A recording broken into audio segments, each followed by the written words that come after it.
Kindly open your books on page 8 in 8, please. Okay, my dearly beloved, now we are in the church of the temple. The only church that you're going to see in any other temple. Despite of that, all the other temples, they were converted to churches and the figures were chiseled. But over here, because we have a real altar, a real niche, and obviously because Nubia was independent kingdom during the Roman times, the Christians were not scared to practice their faith in public. And in the Egyptian temples, despite that, the Roman governors used to cover their eyes on what the Christians used to do, still, the Christians had to keep a low profile. When they used to go and practice in the temples, they didn't declare it, but everybody knew that they were using these temples for practicing Christianity and not the ancient Egyptian cult, especially with the persecution of the Christians to those who were still believing in the ancient Egyptian. And of course, how did Christianity get over here, get to Nubia?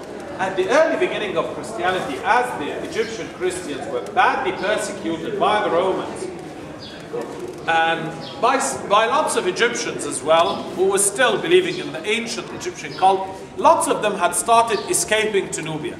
The Nubians were very nice to them. At the end of the day, they were Egyptians, and the Nubians and the Egyptians were like brothers. They coexisted for hundreds of years. They had lots of common history together. So there was an atmosphere of religious tolerance that allowed the early Christians or the early hermits to spread Christianity or to preach for Christianity. There's something very strange about the Nubians, which the sociologists are still studying up till now. When they do things, they do it all at one go together. Like, when they decided to convert to Christianity, they all did that together in the same time. And when they decided to convert to Islam, about 1100 AD or in the 12th century AD, they all did that at the same time, all together. Why and how and what explains that? Nobody knows. The sociologists are still studying this phenomenon up to now.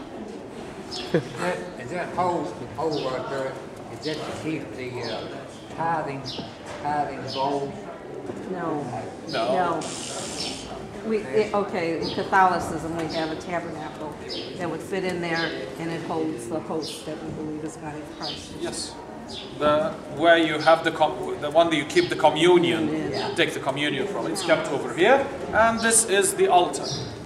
Like any Christian church. The Coptic church is very much like that. There's always the niche and the altar where they keep that cup where they put the wine for the communion.